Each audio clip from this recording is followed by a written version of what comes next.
오늘의 본문 사도행전 27장은 바울과 또 그와 함께한 자들이 배를 타고 로마로 가는 과정을 보여주고 있습니다. 사도행전의 후반부는 바울이 로마로 가는 과정, 그리고 바울이 로마에 도착해서 로마의 감옥에 머물면서 자기에게 오는 사람들을 다 영접하고 하나님 나라를 전파하며 주 예수 그리스도의 복음을 전하는 모습으로 최종 마무리가 되고 있죠. 그리고 우리가 서신서 전체의 이 복음의 진수 중의 진수, 이 찐 복음 하면 어느 말씀이 떠오르십니까? 로마서죠. 바울이 로마 교회에 보낸 편지 로마서를 통해서 우리는 복음 중에 복음을 발견하게 됩니다. 이처럼 로마는 이 복음 전파의 과정 중에 참으로 중요한 의미를 가지고 있습니다. 일본 출신의 유명한 작가이자 역사 평설가인 시오노 나나미가 쓴 로마인 이야기라는 책에 보면 시오노 나나미가 이런 질문 앞에 딱 섭니다. 로마는 어찌 그렇게 강력한 영향력을 가진 제국일 수 있었는가? 어찌 1000년이라고 하는 긴 시간 이상 그 제국을 유지할 수 있었는가? 로마의 강력한 법전 때문인가? 웅장한 건축술 때문인가? 무시무시한 사형제도 때문인가? 아니면 효율적인 통치제도 때문인가? 오래도록 로마 역사를 연구하고 이 로마인 이야기를 기록한 시오노 나나미는 이렇게 대답합니다. 로마가 1000년 이상 그 제국을 강력하게 유지할 수 있었던 비결은 로마가 로마를 중심으로 전 세계에 구축해 놓았던 길 때문이다. 로마에 가면 전 세계 어디로든 가장 빨리 쉽게 갈 수 있는 길이 있었던 것입니다. 그래서 2000년이 지난 우리들도 이 말을 알고 있죠. 모든 길은 로마로 통한다. 우리가 신구약 개론을 공부하다 보면 구약 성경 말라기 이후 예수 그리스도가 이 땅에 오시기까지 400년의 중간 시대 가운데 비록 선지자를 보내셔서 하신 메시지는 없었지만 하나님께서는 이 하나님 나라 복음 전파의 기초를 다져 놓으신 것을 깨닫게 됩니다. 훗날 주께서 지명하여 세우신 이방인의 사도 바울이 헬라 제국이 통일시켜 놓은 헬라어 언어와 로마 제국이 뚫어놓은 길을 통해서 통역이 필요 없이 전 세계 어디든지 다니면서 복음을 전하게 될 수 있었음을 우리는 알게 됩니다. 그렇습니다. 바울은 그토록 로마에 가기를 원했습니다. 로마가 전 세계의 중심지였기에 로마의 복음이 전해져야 함은 물론이요, 주님께서 말씀하신 땅 끝까지 가서 내 증인이 되리라는 이 명령에 순종하기 위해 당시 땅 끝으로 여겨주던 서바나, 이 스페인까지 이 땅 끝으로 가기 위해서는 로마를 반드시 거쳐야 했기 때문입니다. 그러니까 바울이 로마로 가기 원했던 것은 오직 하나님의 명령 때문이요, 부르심 때문입니다. 지금 바울이 로마로 가는 이 길은 바울 자체적으로 가는 길이 아니었던 것입니다. 오직 성령에 매여서, 오직 하나님의 말씀에 사로잡혀, 오직 하나님의 인도하심에 따라 하나님과 함께 가고 있는 것입니다. 그러니까 이 길은 바울의 손을 잡으시고 하나님이 가시는 길입니다. 성령께서 가시는 길입니다. 그래서 우리는 이 사도행전을 다른 말로 뭐라고 표현하죠? 성령행전이라고 부릅니다. 사실 바울은 절대로 로마로까지 그 먼 길을 갈 수 없는 사람이었습니다. 그 먼 거리를 가는 그 긴 시간 동안 그냥 로마로 갔다가는 이 바울을 죽이기로 사생 결단을 한 사람들로 인해서 길 가던 중간에 반드시 죽임을 당할 수밖에 없는 그런 사람이 바로 바울입니다. 그런데 사도행전 23장 11절 뭐라고 말씀하시죠? 그날 밤에 주께서 바울 곁에 서서 이르시되 담대하라, 내가 예루살렘에서 나의 일을 증언한 것 같이 로마에서도 증언하여야 하리라 하시니라. 이렇게 말씀하시면서 주께서 로마로 보내십니다. 여러분, 그러니까 로마로 주님께서 보내시니 어떻게 됩니까? 우리가 이미 살펴보았죠. 자기가 자기를 죽이겠다고 사생결단한 사람들이 있음에도 불구하고 보병 200명, 기병 70명, 창병 200명으로 이루어진 군대가 그를 호위하는 일이 벌어졌죠. 그리고 지금 바울이 무엇을 타고 가고 있습니까? 배를 타고 가고 있습니다. 여러분, 배는요, 승선할 때 한 명 한 명 누가 타는지 일일이 다 확인하게 되어 있습니다. 지금 로마에 이 가이사에게 상소하여 반드시 가이사 앞에 서야 하는 이 바울을 죽이려고 하는 사람들은 절대 그 배에 탈 수 없습니다. 내가 바울을 죽이기 전에는 먹지도 않고 마시지도 않으리라 아무리 몇 날 며칠 사생 결단을 해도 그 배에는 못 탑니다. 그 배 안에서도 군대의 백부장 율리오라는 사람이 바울을 책임지고 보호해 줍니다. 우리는 이 말씀 앞에서 하나님의 부르심에 순종하여 헌신한 사람, 하나님의 말씀과 뜻에 완전하게 매인 사명의 사람, 성령 하나님의 은혜와 능력에 온전히 사로잡혀서 성령 하나님을 따라 그 길을 가는 사람을 하나님께서 어떻게 기가 막히게 보호하시고 인도하시며 그의 뜻을 이루어 가시는지, 이 하나님의 신실한 인도하심을 반드시 확인하고 보아야 합니다. 그러니 우리가 이 말씀 앞에서 확인해야 할 것이 무엇입니까? 나는 짧은 내 인생에 무엇에 헌신하고 있는가? 하나님의 부르심인가? 아니면 이 땅에서의 나의 욕심인가? 나는 무엇에 매여 살고 있는가? 하나님의 말씀과 뜻인가? 아니면 이 땅에서의 성공과 재미인가? 나는 무엇에 사로잡혀 인도를 받고 있는가? 눈에 보이지 않는 성령 하나님의 음성과 성령 하나님의 손인가? 아니면 눈에 보이는 이 땅의 유혹과 이익들인가? 다시 한번 깊이 나 자신을 돌아보며 성찰하며 우리 삶의 방향을 점검하고 확인하는, 그리고 주의 길로 걸어가는 복된 시간 되기를 주의 이름으로 축복합니다. 오늘 말씀은 바다에서 또 배에서 이루어진 일입니다.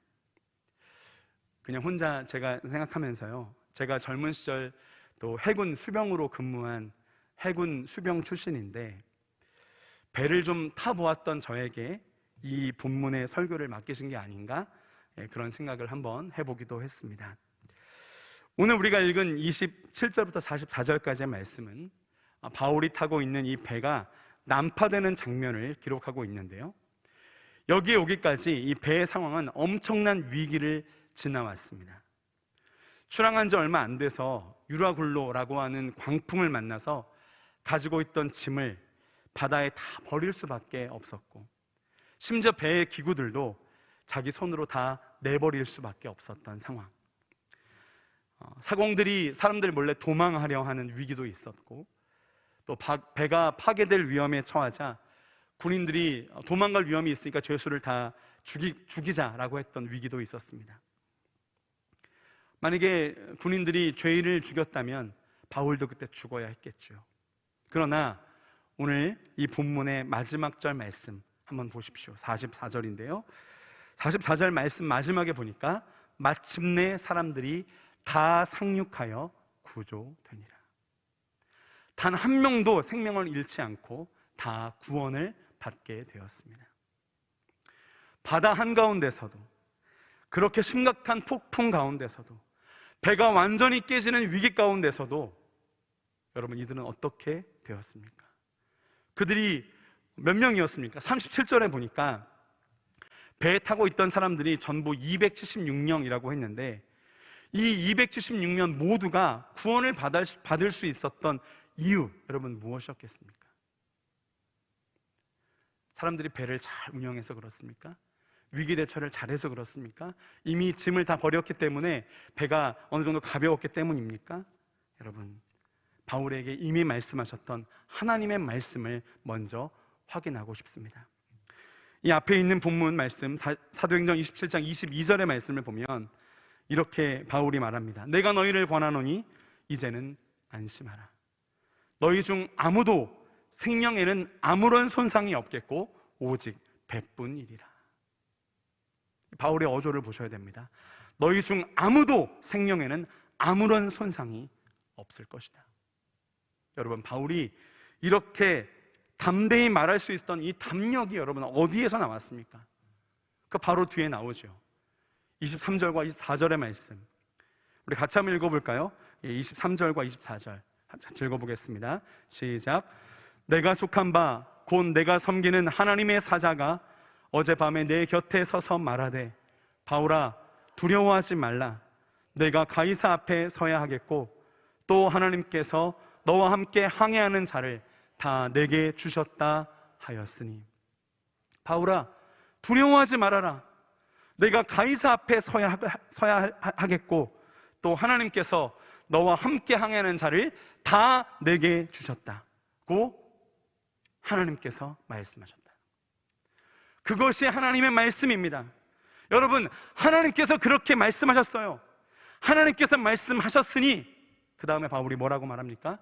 25절과 26절 말씀에 같이 읽어볼까요? 시작. 그러므로 여러분이여 안심하라. 나는 내게 말씀하신 그대로 되리라고 하나님을 믿노라. 아멘. 그러므로 여러분이여 안심하라. 나는 내게 말씀하신 그대로 되리라고 하나님을 믿노라. 그런즉 우리가 반드시 한 섬에 걸리리라. 여러분, 우리가 하나님 말씀을 듣고 그 말씀대로 이 땅에서 살아내겠다라고, 이 말씀대로 한번 살아보겠다, 순종하겠다고 말한 그리스도인 아닙니까? 그 하나님 말씀의 통치를 받는 하나님 나라 백성이 아닙니까? 그렇다면 이 정도 담력은 있어야 되지 않겠습니까? 이것이 내게 말씀하신 하나님의 말씀입니다. 이것이 우리 공동체를 향하신 하나님의 분명한 뜻입니다. 이것이 하나님의 약속입니다. 이것이 하나님의 명령입니다. 그러니 우리는 반드시 그 약속대로 됩니다. 우리는 반드시 그 명령대로 해야 합니다. 이러한 담대한 외침이 우리에게서 터져 나와야 하지 않겠습니까? 여러분, 하나님 말씀이, 매번 선포되는 그 하나님 말씀이 우리 안에서 어떻게 작동되고 있습니까? 하나님의 말씀은 하나님 말씀이고요, 현실은 현실이죠. 설교는 설교고 삶은 다른 문제죠. 여러분, 하나님의 말씀이, 하나님의 약속이 어떤 이상적인 개념 정도로 전락되어 있는 것이 아닌가, 이런 답답함과 자존심 상함이 있습니다. 하나님 말씀대로 해야 한다고, 하나님 약속대로 될 것이라고, 하나님이 여전히 우리의 모든 것을 아시며 동행하시며 보호하시며 인도하시며 공급하시는 하나님, 힘을 주시는 선하시고 신실하신 아버지, 그분이 바로 우리 하나님이시라고 말하면 너무 이상적이에요. 현실을 몰라서 그래. 현실을 생각해야죠. 이런 반응들이 우리 안에 있지 않습니까? 그러나 바울은 여러 날 동안 해도 별도 보이지 아니하고 큰 풍랑이 그대로 있어서 구원의 여망마저 없어진 그때에도 하나님께서 자기에게 하신 이 말씀과 약속을 붙잡았습니다. 네, 어찌 보면 단순해 보일 수 있고 무식해 보일 수 있죠. 무모해 보일 수 있죠. 네. 그러나 바울은 하나님의 신실하신 성품을, 하나님의 약속을, 하나님의 능력을 단순하고 무모하게 붙들었고 말했고 그렇게 행동했습니다. 하나님께서 말씀하셨으니 나는 로마에 간다. 로마에 가서 가이사 앞에서 하나님을, 예수 그리스도를, 하나님 나라 복음을 말한다. 이 생각과 이 믿음이 그 심각한 위험과 두려움과 절망적인 상황 속에서도 바울을 끝까지 지탱해 주었던 것이 아닙니까? 그렇다면 이 마지막 때, 주님 오실 날이 정말 임박해 보이는 이때 우리 삶을 지탱해 주는 것은 무엇이고 무엇이어야 합니까? 이 마지막 때 우리의 삶의 소망이라는 것은 어디에서 나옵니까? 눈에 보이는 현실입니까? 아니면 오늘도 이 강단에서 선포되고 있는 하나님의 말씀과 약속에서입니까? 지금 이 시간 나를 통치하고 있는 것은 나의 삶의 가장 큰 영향력을 행사하고 있는 것은 여러분 무엇입니까? 이 땅에 눈에 보이는 어떤 것입니까? 경제적인 형편, 나의 소비 규모, 내가 이제까지 살아왔던 경험, 나의 꿈을 이루고 자아를 실현하는 것, 사람들이 나를 생각하는 나의 기득권, 나의 권세, 나의 명예, 내가 이제까지 누려온 것을 계속 누리는 것, 그것입니까? 아니면 눈에 보이지 않지만 실제하는 하나님의 말씀과 그 통치입니까? 사도행전 27장 24절에 주님이 이렇게 말씀하셨습니다. 바울아, 두려워하지 말라. 내가 가이사 앞에 서야 하겠고 또 하나님께서 너와 함께 항해하는 자를 다 내게 주셨다 하였으니. 그렇습니다. 바울을 지탱해 주었던, 계속해서 바울을 통치하며 바울의 삶을 붙들었던 기반은 하나님의 말씀이었습니다. 하나님께서 분명히 말씀하셨다. 내가 가이사 앞에 서게 될 것이라고.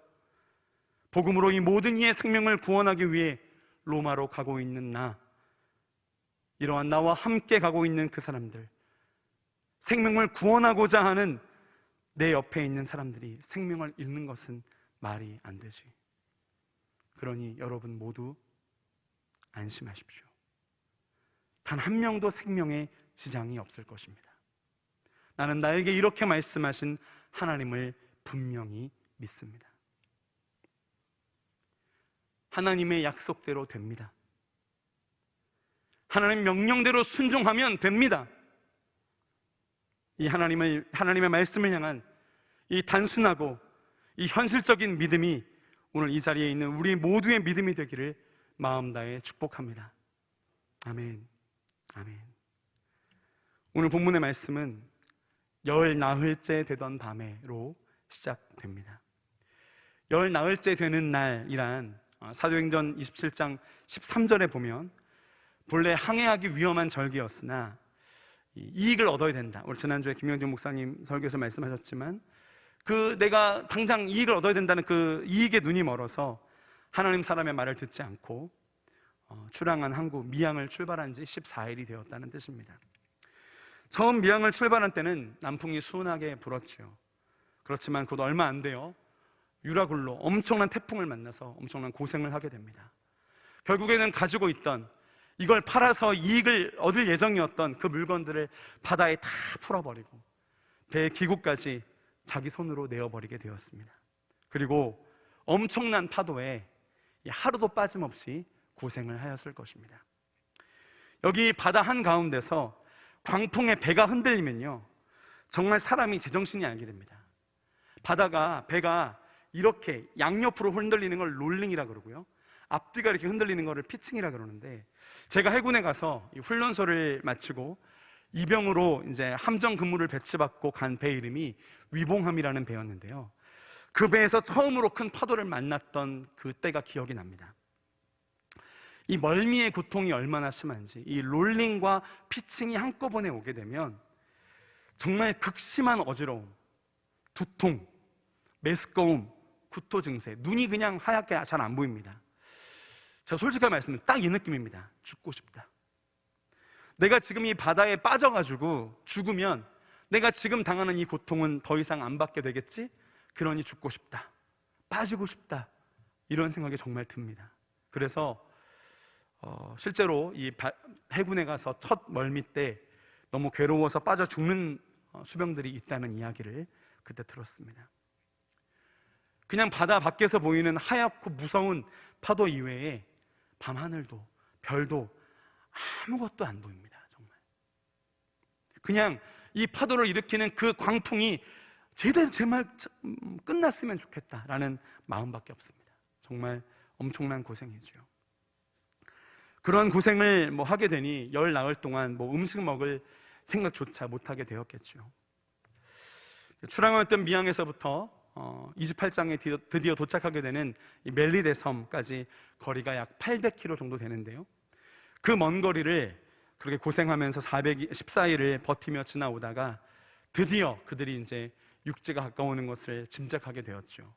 오늘 이제 27절의 말씀을 보면은 열 나흘째 되던 밤에 우리가 아드리아 바다에서 이리저리 쫓겨가다가 이렇게 표현이 나오는데요, 여러분 아드리아 바다 가보셨습니까? 제 친구 중에 코로나로 인해서 해외여행이 중단되기 전까지 유럽 쪽 패키지 여행으로 정말 아주 유명한 친구가 한 명 있었거든요. 근데 자기가 이제까지 살아오면서 또한 이집트, 터키, 서유럽, 동유럽 쪽 오래도록 한 10년 동안 가이드 일을 쭉 하면서 수없이 멋진 바다들을 보아왔는데, 그 중에서도 아직까지 내 마음을 설레게 하는 가장 아름다운 바다가 있다. 그 바다가 바로 아드리아해다, 이렇게 말한 적이 있습니다. 그래서 저는 나중에 아드리아해를 한번 꼭 구경 가고 싶다, 이런 꿈을 꾸었던 적이 있는데요. 지금 성경이 말하고 있는 이 어조를 잘 봐야 됩니다. 하나님의 은혜 바로 옆에 있지만 하나님과 상관없이 살아가는 사람들, 이 복음의 소망 바로 옆에 있지만 그 복음의 소망과 상관없이 살아가는 사람들 말입니다. 우리는 오늘 본문에서 확인해 봐야 합니다. 이렇게 아름다운 아드리아해에서 그 아름다운 바다와는 상관없이 여러 날 동안 해도 별도 보이지 않고 큰 풍랑 속에서 극심한 멀미와 배고픔에 또 죽음의 두려움 속에서 그저 고생과 죽음의 공포 앞에 두려워 떨고 있는, 절망하고 있는 그들의 모습, 혹시 이 마지막 때를 살아가고 있는 우리와 우리 주변의 모습들이 아닙니까? 온 세상을 죄와 죽음으로부터 해방시킬 이 구원의 복음을 들고 있는 하나님의 사람 바울이 바로 옆에 있음에도 불구하고 바울이 품고 있는 하나님을 향한 믿음과 복음의 소망과는 상관없이 그저 눈에 보이는 절망적이고 두려운 상황에 사로잡혀 나만 살아야겠다, 이 상황의 통치를 받고 있는 그 사람들의 모습 말입니다. 여러분, 한번 질문해 보겠습니다. 우리는 복음과 상관 있는 사람들입니까? 우리는 하나님과 상관 있는 사람들입니까?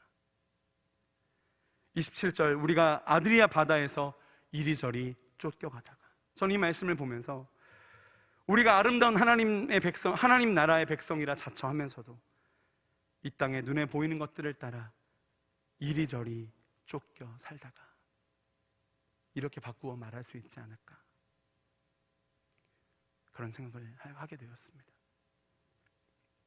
여러분, 오늘 이 아름다운 아드리아 바다에서 이리저리 쫓겨가다가 고생하고 있는 그들이 드디어 육지에 가까이 왔음을 이제 짐작하게 됩니다. 여기 28절 보니까 물을 재어보니 20길이 되고 이렇게 했는데, 이 길이라는 것은 헬라어로 오레고라고 하는데요, 바다의 깊이를 재는 수치입니다. 이 오레고는 한 남자 쫙 펼쳤을 때 오른쪽 끝에서 왼쪽 끝까지 길이 한 1.8m 정도 생각하면 됩니다. 20길이니까 바다의 비가 한 36m 정도 되는 거죠. 근데 이제 이것이 조금 앞으로 가게 되면 줄어듭니다. 이게 27m 정도로 얕아지는 것을 볼 수가 있어요. 그래서 20길에서 15길로, 그러니까 육지에 가까이 가고 있구나, 이것을 이제 생각할 수 있는 것이죠. 그래서 사공들이, 경험 많은 사공들이 더 육지에 가까이 가기 전까지 배를 멈춥니다. 29절에 보니까 배가 암초에 걸릴까요? 고물로 낫 넷을 내렸다. 이게 뭐냐 하면은 배가 육지에 가까워왔다는 것은요, 수심이 얕아지면서 배 밑에 암초들이 있을 수 있다는 얘기고, 그러면 배를 천천히 이동시키면서 암초를 피해 가야 되는데 지금은 이제 밤이니까 일단 배를 멈춰 놓는 겁니다. 그런데 고물로 내렸다 그랬어요. 이게 뭐냐면 이물은 배 머리, 고물은 배 꼬리를 의미합니다. 만약에 이 배를 그러니까 배 머리에서 이 닻을 내리게 되면 이제 닻이 앞에 있고 뒤에서 바람이 해안 쪽으로 불잖아요. 그러면 이 배가 확 돌아가면서 배 뒷부분이 180도로 돌면서 근처에 있는 암초에 부딪힐 수 있는 위험이 있으니까 그 파손되는 위험을 차단하기 위해서 배 고물, 그러니까 이 뒤에 배 뒤쪽에다가 닷을 내립니다. 몇 개를 내렸다 그랬죠? 4개를 내렸습니다. 그러니까 배 안에 있던 모든 아마 비상으로 갖고 있던 닷까지 다 내려서 배를 단단하게 고정했다라는 것입니다. 그런데 그런 일이 있을 때 또 하나의 충격적인 일이 벌어지는데요, 그것은 30절입니다. 한번 같이 한번 읽어볼까요? 사공들이, 자 시작. 사공들이 도망하고자 하여 이물에서 닻을 내리는 채 하고 거룻배를 바다에 내려놓거늘. 고물에다가, 그러니까 배 뒤에다가 닷넷을 이미 내려놨는데 이물, 그러니까 배 머리에다가 다시 닻을 내리려고 하는 척하면서 자기들이 거룻배, 그러니까 구명정을 내려놓고 도망가려 했다는 것이죠. 여러분, 사공들이 도망가면 어떻게 됩니까? 이제 입항이 남았습니다. 어디로 들어갈지 모르는 그 입항의 중요한 순간에 사공들이 도망가는 거예요. 바울이 그렇게 전했습니다. 여러분들 한 명도 생명의 시장 없습니다. 안심하십시오 라고 하여도 여전히 그 바울이 전한 하나님의 보호와 구원을 믿지 못하였다는 사실을 보여주는 것이죠. 결국은 이 사공들이 도망가려는 시도가 바울에게 발각돼서 이 계획은 실패로 돌아가긴 했습니다. 근데 사공이 없으면 이 배에 있던 사람들의 구원은 보장할 수 없는 것이죠. 이게 뭘 보여주는 것입니까? 이 마지막 때 우리 주변에 있는 사람들의 현실적인 모습입니다. 문제가 생기면 도망가면 그만이에요. 나만 살면 그만이에요. 여러분, 우리는 그 세월호에서 그 배의 선장과 사공들이 다 버리고 자기 살겠다고 팬티바람으로 도망가는 거 다 보지 않았습니까? 실시간으로 봤죠. 여러분, 자기 하나 살겠다고 옆에 있는 사람들이 어떠한 고난을 당하고 어떤 위험에 처하고 어떤 억울함을 당해도 상관없다, 나만 살면 된다. 여러분, 이것이 이 마지막 때 사람들의 모습이라는 거예요. 자기만 아는 사람, 지금의 그 어려운 상황만을 회피하려는 이 비겁한 사람들의 모습을 보여주고 있는 것입니다. 그렇지만 바울은 그 모든 사람들을 모아놓고 우리가 음식을 먹자, 힘을 내자. 우리가 힘을 내고 이제까지 열 나흘 동안 기다리면서 먹지 못했는데 이제 음식을 먹으면서 힘을 냈으면 좋겠습니다. 그러면서 뭐라고 하십니까? 우리 34절 말씀 한번 같이 읽어보겠습니다. 34절 시작. 음식 먹기를 권하노니 이것이 너희의 구원을 위하는 것이요 너희 중 머리카락 하나도 잃을 자가 없으리라. 너희 중에 머리카락 하나도 잃을 자 없으리라. 다시 이 말을 하면서 그들을 안심시킵니다. 그러고 나니까 사람들이 이 바울이 축사하면서 나눠준 이 음식들을 먹고 36절에 보니까 그들도 다 안심하고 받아 먹으니 이렇게 했어요. 사람들이 이제야 바울을 신뢰하게 되었다는 의미입니다. 이제야 절망에서 벗어나 안심하기 시작했다라고 하는 것이죠. 그리고서 이제 이들이 이 음식을 다 먹고 남아있던 밀을 바다에 다 버립니다. 그리고 날이 새서 어느 땅인지 알지 못하지만 경사진 해안이 보이자 그들이 뭘 합니까? 닻을 끊어버립니다. 여러분, 이 배가 어느 항구에 들어가려면 이 항구에 딱 들어가면 되는데 여기 지금 보니까 경사진 해안으로 된 항만이에요. 그러니까 모래가 쌓여있는, 예를 들면 해수욕장 같은 그런 곳인 거죠. 거기에 들어갈 때 배가 절대로 무거우면 안 됩니다. 그래서 닻을 다 끊어버립니다. 닷은 다시 배가 운행하려면 꼭 필요한 것이죠. 근데 닻을 다 끊어버렸다는 것은 남아있는 모든 배를 움직이는 것들은 다 끊어버려요. 이게 마지막이다 라고 하는 것이죠. 여러분, 여기는 지금 이 땅이 어느 땅인지 알지 못했다고 했지만 우리가 28장에 보면 알고 있죠. 그 땅은 어디였습니까? 멜리데 섬이었습니다.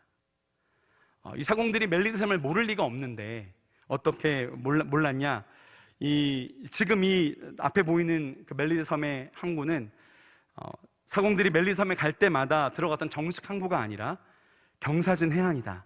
그래서 이제 평평한 모래밭에 비상 착륙을 하려고 했던 것이죠. 그래서 이들이 닷을 다 끊어버리면서 더 이상의 항해를 포기하고 이제는 생명 하나 남게 됩니다. 그렇게 그 배의 사람들은 전부 다 버리게 됩니다. 오늘 27장 18절엔 짐을 모두 버렸고요, 19절에는 배의 모든 기구들을 버렸고요, 38절에는 곡물까지 모두 버렸고 40절에는 닷까지 모두 버리게 된 것입니다. 여러분, 우리가 버릴 것이 무엇이고 잡고 있어야 되는 것은 무엇입니까? 하나님께서 우리에게 묻고 계십니다. 너에게 진짜로 중요한 것이 무엇이냐? 네가 참으로 붙들어야 될 것이 무엇이냐? 네가 지금 붙들고 있는 그것 어차피 다 버리게 될 것 아니냐? 너희 손에 쥘 수 없는 그런 것이 아니냐? 난 너희의 생명을 원한다. 난 네가 참으로 붙들어야 될 것을 붙드는 나의 사람이 되기를 원한다. 주님께서 말씀하고 계신 것입니다. 41절에 보니까 두 물이 합하여 흐르는 곳 이렇게 했는데요, 여러분 이게 사구라는 겁니다. 제가 사진을 잠깐 준비했는데 한번 보시면 나중에 이 말씀 읽으실 때 이해가 될 것 같습니다. 사구가 어떤 곳이냐? 두 물이 합하는 거예요. 그래서 육지에서 내려오는 물과 바다에서 바닷물이 합쳐져 가지고 이 해류의 영향으로 거기가 모래톱이 쌓이게 되는 것이죠. 그 다음 그림 한번 보여주시겠습니까? 네, 이런 겁니다. 여기 사주라고 하죠. 해안이 앞에 보이는데 이 모래톱이 형성이 되는 거예요. 거기에 배가 걸렸습니다. 그러니까 배의 이물, 배의 앞머리가 걸린 거죠. 그래서 걸리면서 또 배가 파손되게 되고, 이 걸린 배에 뒤에서 바람이 세차게 부니까 배의 고물, 배 꼬리도 고정된 상태에서 거센 바람이 해안 쪽으로 부니까 깨어져 가고 있던 것입니다. 이제 이 배는 난파입니다. 앞에는 모래톱에 걸렸고 뒤에는 세찬 바람, 파도에 의해서 배가 파손되고 있습니다. 그때 군인들은 죄수가 헤엄쳐서 도망할까 하여서 그들을 죽이는 것이 좋다 이렇게 말합니다.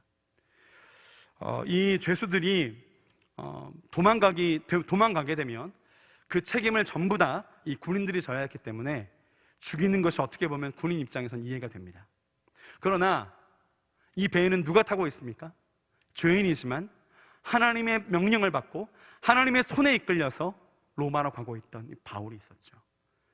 이 바울에게 호의적이었던 백부장 율리오가 이 전능하신 하나님의 손에 붙잡힌 하나님의 사람 바울의 삶과 바울의 삶을 지키기 위해서 죄수들 전체를 죽이는 것을 허락하지 않습니다.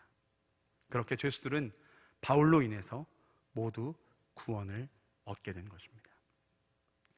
이 백부장은 이 사람들 어떻게 하냐면, 배가 자초된 그 사구라는 곳이 헤엄쳐서 갈 수 있는 곳이었기 때문에 헤엄을 칠 수 있는 사람들은 내려서 헤엄치고 가라 이렇게 하고, 수영을 할 수 없었던 사람들은 물에 뜰 수 있는 모든 깨어진 것들을 이용해서 육지로 올라오게 된 것이죠.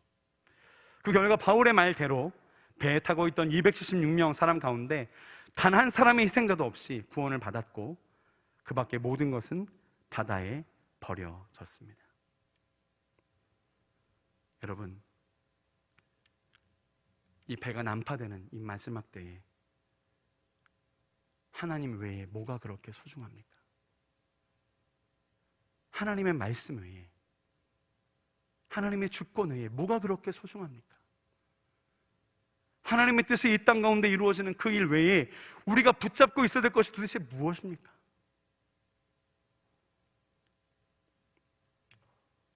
여러분, 오늘 이 말씀에 보면 22절 말씀을 잘 보시면 이런 표현이 나옵니다. 너희 중 아무도 생명에는 지장이 없다, 아무런 손상이 없다 그랬죠.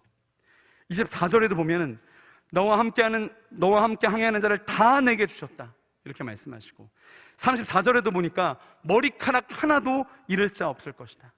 36절에서 그들이 다 안심하고 받아먹으니, 37절에 우리의 수는 전부 276명이더라. 여러분, 이 성경의 표현, 아무도, 다, 전부 구원받는다, 한 명도 잃을 자가 없다, 이렇게 하나님께서 약속하신 말씀대로 되고 있음을 보여줍니다.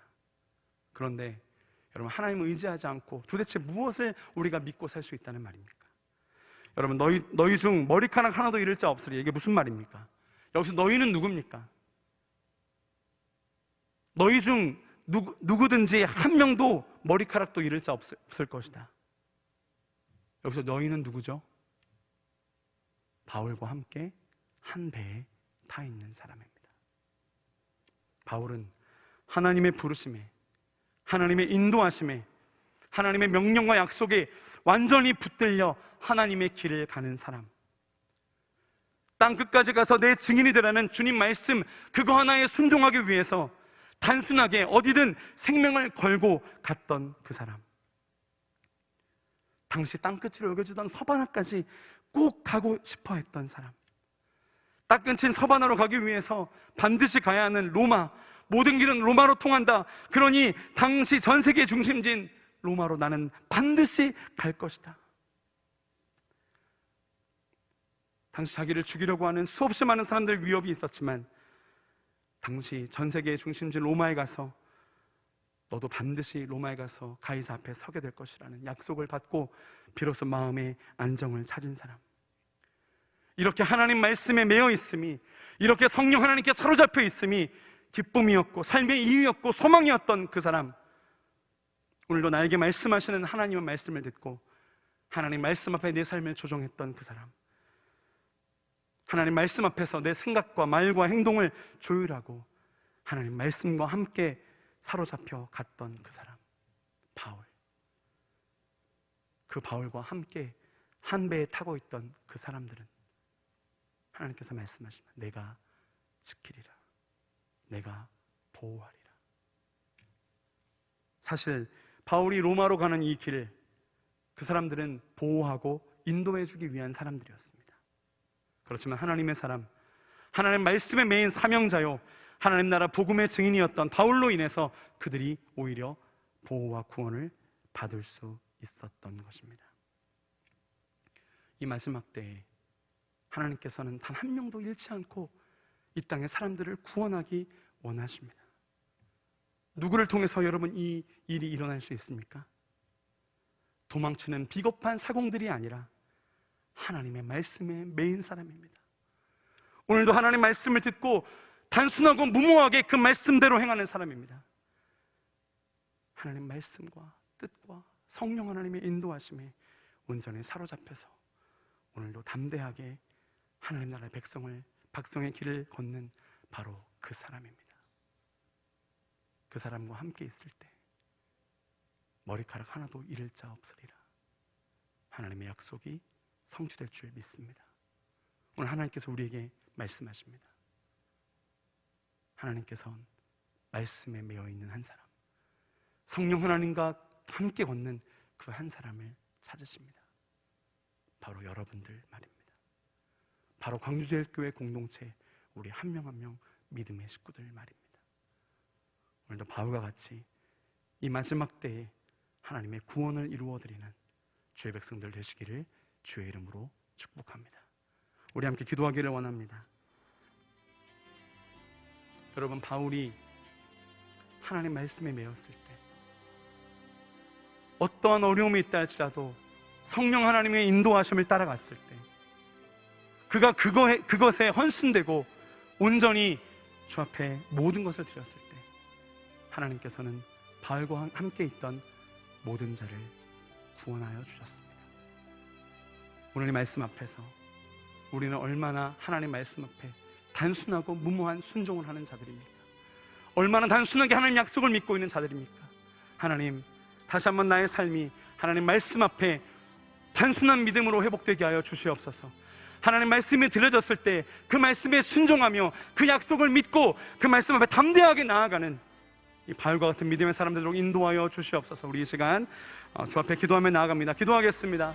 아버지 하나님, 그렇습니다. 오늘 바울의 삶을 통하여서 이 마지막 때에, 이 어려운 때에 바울이 하나님 말씀을 붙잡고 하나님 말씀 앞에 이상적으로 보이는 일이지만 무모하게 너희는 모두 구원받는다, 너희는 한 명도 잃을 자가 없다 담대하게 외쳤던 것처럼 아버지, 이 어렵고 혼란스럽고 정말 길이 보이지 않은 이 마지막 때에 우리가 바울과 같은 믿음으로 서기를 원합니다. 하나님 말씀 붙잡기 원하고 하나님 말씀과 성령이 온전히 사로잡히길 원하오니 아버지 하나님, 우리 한 명 한 명 기억하여 주시고 우리가 바울과 같은 한 사람 되어서 주님의 구원을 이 땅에 흘려보내는 아름다운 하나님의 사람 될 수 있도록 인도하여 주시옵소서. 하나님 아버지, 나 살겠다고 도망가는 그 사공의 모습이 아니라 하나님 말씀 앞에 매여서 성령 안에 매여서 하나님 아버지, 안심하라, 하나님 너희를 구원하실 것이다, 머리카락 하나도 잃을 자 없으리라 말씀할 수 있는 하나님의 사람 될 수 있도록 인도하여 주시옵소서. 아버지 하나님, 그 말씀이 우리와 얼마나 상관이 있는 것입니까? 그 말씀이 들렸을 때 얼마나 하나님 앞에 단순하게 순종하고 있습니까? 아버지 하나님, 나의 삶의 모습을 다시 한번 돌아보게 하시고 주님 앞에 나아가게 하시고, 하나님 이 마지막 때에 단순한 하나님의 말씀을 붙잡는 믿음, 성령 하나님을 따라가는 이 담대한 믿음이 우리 안에 회복될 수 있도록 인도하여 주시옵소서. 아버지 하나님, 그리하여서 이 마지막 때 배를 타고 있는 우리들이 하나님 앞에 나아가 우리와 함께 있는 모든 자들을 구원하는 하나님의 사람 되게 하여 주시고, 하나님의 놀라운 은혜가 우리 안에 있도록 충만케 우리를 하나님의 말씀과 성령으로 사로잡아 주시옵소서. 여기 함께 기도하는 모든 수요 기도회의 하나님 백성들이 마지막 남은 하나님의 기도의 사람들 되게 하시고, 믿음의 사람들 되게 하시고, 말씀 앞에 반응하는 자들 될 수 있도록 아버지 우리 한 명 한 명 붙잡아 주시옵소서. 그 배에서 하나님께서 바울에게 말씀하셨을 것입니다. 너와 함께 있는 자는 내가 절대로 잃어버리지 않게 하겠다. 너와 함께 그 길을 걷는 자는 내가 한 명도 놓치지 않겠다. 내가 너에게 말씀한 대로, 약속한 대로 반드시 이루겠다. 하나님께서 우리에게 말씀하고 계십니다. 이 시간 우리 교회를 위해서 기도할 때, 하나님, 우리 교회가 이 땅 가운데 하나님의 살아계심을, 하나님 말씀이 지금도 역사하고 계심을, 하나님 나라는 영원토록 쇠하지 아니함을 보여주는 하나님 나라 공동체가 될 수 있도록 주여 붙잡아 주시옵고, 우리 공동체에 한 명 한 명이 있는 곳마다, 그 영역마다 하나님의 사람들이 세워지며 하나님의 사람들이 구원받게 되는 놀라운 역사 있게 하여 주시옵소서. 하나님, 유라굴로 광풍이 있는 14일 동안 어느 것도 보이지 않고 어떤 것도 먹을 수 없는 기가 막힌 멀미와 같은 때를 우리가 지나가고 있지만, 아버지 하나님이시여, 그럼에도 불구하고 하나님 말씀 붙잡게 하시고 성령 하나님께 메어서 가게 하시고 하나님의 은혜에 사로잡혀 갈 수 있도록 인도하여 주시옵소서. 하나님, 우리 공동체 가운데 하나님의 정의가 서게 하시고 하나님 나라의 놀라운 은혜가 임하게 인도하여 주시옵소서. 우리 이 시간 우리 교회를 위해서, 우리 담임 목사님 위해서, 우리 모든 주의 종들 위해서 기도하며 나아가며 기도하겠습니다. 아버지 하나님 감사합니다. 하나님 아버지, 우리 광주의 공동체 하나님 손에 올려드립니다. 하나님 아버지, 이 유라굴로 이 광풍 가운데 이 배에 있는 바울에게 하셨던 그 말씀이 지금 우리에게 하고 계신 말씀인 줄 믿습니다. 아버지 하나님, 내가 하나님은 나의 말씀에 매어 있을 때, 하나님의 사명 가운데 매어 있을 때에, 하나님 나라를 끝까지 신뢰하며 나아갈 때에 내가 이들을 구원하겠다, 내가 이들을 잃어버리지 않겠다, 내가 이들 가운데 하나님 나라를 이루겠다 말씀하시는 하나님 말씀이 우리에게 임하고 있는 줄 믿습니다. 아버지 하나님이시여, 우리를 붙잡아 주시고 우리 공동체에게 놀라운 은혜를 부어주시고 하나님의 성령을 충만하게 부어주셔서 정말 우리 교회를 통하여 이 땅 가운데 마지막 하나님 나라의 복음의 소망을 보게 하시고, 하나님 나라의 소망의 불길이 끊어지지 않게 하시고, 하나님 나라의 빛이 이 어두운 땅을 비출 수 있도록 주여 인도하여 주시옵소서. 하나님 말씀에 매인 몇 사람이 필요합니다. 하나님 말씀에 온전히 사로잡힌 발구버튼한 사람이 필요합니다. 아버지 하나님, 그 사람 내가 되게 하시고, 하나님 우리 모든 하는 교육자들과 하나님의 최종들 되게 하여 주시고, 하나님의 마지막 때에 담대하게 주의 말씀대로 된다, 하나님 말씀대로 하나님의 약속대로 된다고 하는 이 담대한 믿음이 우리 안에 회복될 수 있도록 주여 인도하여 주시옵소서. 아버지 하나님이시여, 주님 놀라운 은혜를 우리에게 부어주시고 우리가 참으로 그러한 아름다운 모습을 보여줄 수 있도록 아버지 하나님 인도하여 주시옵소서. 하나님 감사합니다. 하나님 감사합니다. 우리 모두가 그러한 하나님 나라의 증인으로 설 수 있도록 우리의 삶을 인도하시며 성령으로 충만하게 하여 주시고 단성의 말씀이 사로잡힐 수 있도록 아버지 하나님 인도하여 주시옵소서. 사람들은 말합니다. 해외 어떤 선교지, 어떤 미전도 종족보다 우리 다음 세대, 이 어린아이들, 우리 그들이 정말 더 심각한 선교지가 되었다고 말합니다. 어찌 이렇게 된 것입니까? 그들이 보고 배울 수 있는 복음의 역군들이 없어서 아닙니까? 그들이 보고 그대로 따라할 수 있는 하나님 나라의 사람들이 없기 때문이 아닙니까? 그들이 모델로 볼 수 있는 하나님 말씀을 단순하게 부여잡고 순종하는 이 발과 같은 하나님의 사람이 없기 때문이 아닙니까? 우리 이 시간 그런 사람 내가 되기 원하고, 우리 한 명 한 명 되기 원하고, 그런 부모들 되기를 간절히 소원합니다. 우리 광주제일교회 교회학교가 되기 원합니다. 우리 다음 세대 위해서 기도할 때 하나님, 이들이 하나님의 말씀을 단순하고 무모하게 부여잡고 그 말씀대로 약속대로 살아내는 담대한 하나님의 사람 되도록 인도하여 주시옵소서. 이들을 가르치고 있는 모든 교육자들과 교사들 기억하여 주시고 성령 충만하게 하시고, 이 땅의 모든 사람들이 하나님 나라와 역행하는 길을 간다 할지라도 우리는 꿋꿋하게 하나님 말씀대로 하나님 나라의 길을 걸어갈 수 있도록 우리 다음 세대를 붙잡아 주시고, 이 다음 세대가 우리 광주제일교회의 소망이요 기둥이 될 수 있도록 주여 인도하여 주옵소서. 우리 이 시간 우리 다음 세대를 위해서 주시는 마음 따라 기도하며 나갑니다. 기도하겠습니다. 사람들이 볼 때 바울은 무모했습니다. 어떻게 보면 단순하고 무식해 보였습니다. 어찌 그 환난과 그 어두운 하늘 가운데 우리가 다 구조될 것이라고, 구원할 것이라고 말할 수 있는지, 그 하나님을 믿는 것은 너무 상식적이지 않은 것이 아닌지, 확률이 없는 것은 아닌지 사람들은 이야기했습니다. 하지만 하나님 말씀을 부여잡고 단순하게 믿고 하나님 말씀을 온전히 붙들었던 이 바울을 통하여 하나님 그 모두를 구원하신 하나님의 역사를 오늘 보게 됩니다. 하나님, 바울의 이 믿음이 여기서 함께 부르짖어 기도하는 우리 모두의 믿음이 되게 하여 주시옵소서. 우리가 그 믿음 가운데 설 때에 우리와 함께한 모든 이들이, 내가 이들을 한 명도 잃지 않으리라, 하나님의 그 음성을 들을 수 있도록 주여 도와주시고, 우리 옆에 있는 모든 가족들, 우리 공동체 식구들, 우리 다음 세대들이 그런 하나님의 구원을 맛보고 하나님 나라를 맛볼 수 있도록 주여 인도하여 주시옵소서. 여기서 함께 믿음으로 고백하며 기도하는 모든 이에게 놀라운 하나님의 은혜를 충만하게 부어주셔서 이 마지막 때에 바울과 같은 믿음으로 살아가는 주의 백성 되게 하여 주시옵소서. 우리를 죄와 사망 가운데서 해방시키시고 영원한 생명과 자유를 주신 우리 주 예수 그리스도의 놀라우신 은혜와 하나밖에 없는 아들 예수님을 아낌없이 우리에게 내어주신 아버지 하나님의 극진하신 사랑하심과 이 사랑과 이 생명과 이 자유를 영원토록 누릴 수 있도록 늘 우리와 동행하시며 위로하시며 보호하시며 인도하시며 힘주시는 성령 하나님의 신비한 교통하심이 오늘 단순하고 무모하고 용감하게 하나님 말씀을 붙잡고 그 말씀대로 순종하기로, 그 약속을 그대로 믿고 안심하기로, 나를 통하여 수없이 많은 사람들을 하나님께로 인도하는 하나님 나라의 증인으로 서기로 작정하는 주의 백성들 머리 위에, 이들의 삶과 가정과 자녀와 일터와 미래 위에, 우리 교회와 이 공동체 위에 이제부터 영원까지 함께 하시옵기를 간절히 축원하옵나이다. 아멘.